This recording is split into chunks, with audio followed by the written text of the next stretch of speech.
I 100% agree with this, Artie Knight. What do you think you're doing? I'm trying to start a YouTube video here. Can't you see that? The nerve of some people. Anyway, hi, and welcome back to one of my old school RuneScape guides. In this guide, we'll be completing the Rogue's Den. The Rogue's Den is an area containing a variety of thieving and agility activities, and it's located in the hideout underneath the Toad and Chicken Inn, located in Berthup. There's a multitude of ways of getting to Berthup. The quickest way is to use a Games Necklace teleport to Berthup, or the Combat Bracelet to the Warriors Guild is another viable option.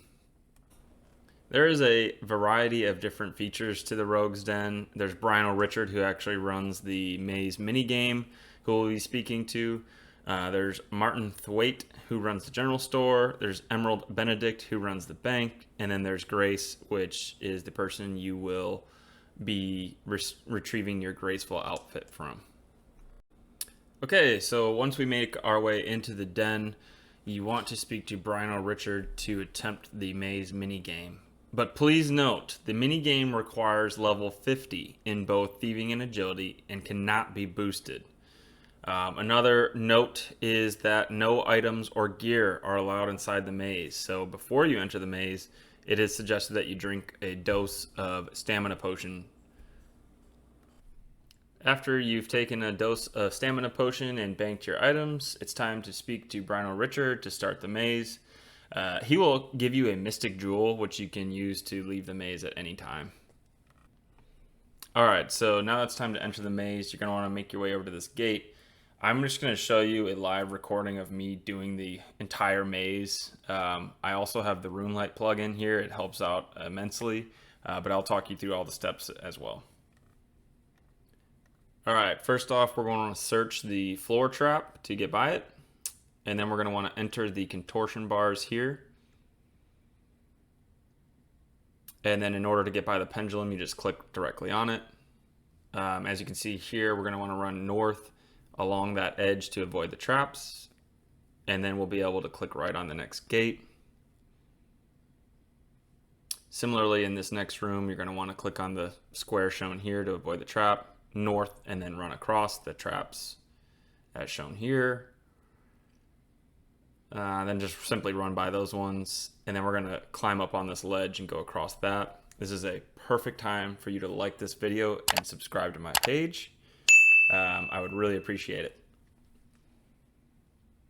All right, then we're going to follow the path north here and jump across the saws. In order to do that, you just want to click on them, and then your character will dive over them. There's another set of pendulums here on the pathway north, and then a ledge that we can just simply walk across. This next part gave me a lot of trouble because when I originally did this, I didn't have RuneLight. But you're going to want to stop just before these wall traps up here. So be very careful. Stop on this like bloody square here, or just after it, and then run right across. Click right across and your character will just run past them all. Let's take the western path here and then north to enter this passway. There's a saw here again, just jump across that. Continue north, there's going to be another set of doors and passageway as shown here. Continue along, you're going to want to run around and stay on the close wall here. Stop just before this trap, and then direct your camera angle so that you can see the door. And once you click on this next door, it'll just run you past all these traps. You won't get caught in these traps. Okay, open up the gate here. Go down to here. Avoid this like spinning axe. I don't know what that is. Climb the ledge. You should avoid it. Again, here is another opportunity to like and subscribe. I know I'm begging you guys at this point, but I would appreciate it. All right, we're going to want to search this first wall trap and then sprint across. So search it and then click across. Again, jump over these saws.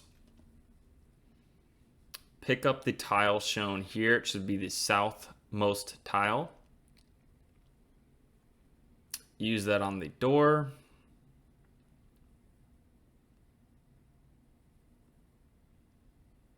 And then we're going to enter into a gate maze here.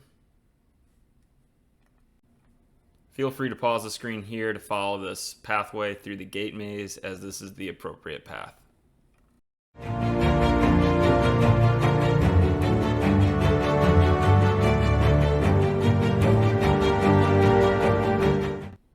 Once you've made your way through the gate maze, you're going to want to continue south and then a little bit west here until you reach the wall traps. Again, stop just before the traps and then run right past them. Click on the skeleton if you'd like. Okay, now we're going to open this western gate. Again, pause before the traps and then open up the next gate. Again, same thing here. Pause right before the traps, and then I just like to click on the pendulum. That seemed to work for me. Character just dives by it. Again, here you can stop before this next floor trap and just run by it, or you can search it. I just run by. Again, same process. Stop before these next traps. I think it's a series of 4, and then click past it, and your character will just run by all of them on the western side there. And then same thing here. Run right up the middle of these swinging axes and over the traps. Again, be sure to click over the furthest one. Getting near the end here, you're going to want to follow the pathway around. And then you want to pick up some flash powder. We're going to be using this on one of the Rogue's Den thugs.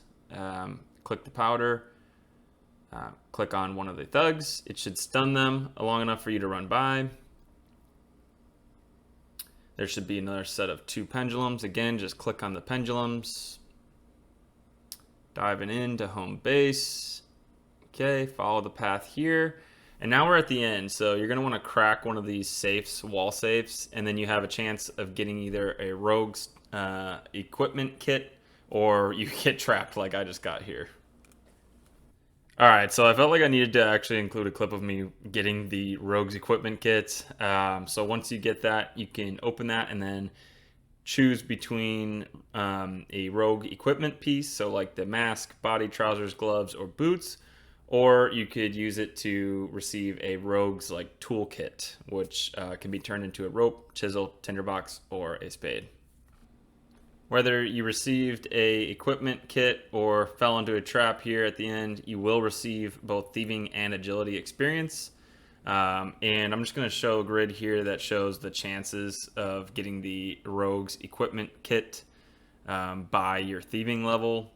I don't find this accurate. I mean, I did this at like level 55, maybe thieving, and I got the full rogue's outfit, I'd say within 20 tries here. All right, so now that you have a step-by-step guide to completing the maze, you're just going to want to run through that until you get the equipment kits, and you're going to want to use it on the mask, chest, trousers, gloves, and boots. And then you're going to party, because congratulations, you just completed the Rogue's Den minigame and have full rogue outfit. The stat bonuses on the rogue's outfit are as shown here. While wearing pieces of the rogue equipment, players have an increased chance of pickpocketing twice the loot from an NPC, with the full set guaranteeing double the loot. So go ahead, follow this guide, get your rogue's outfit, and start thieving.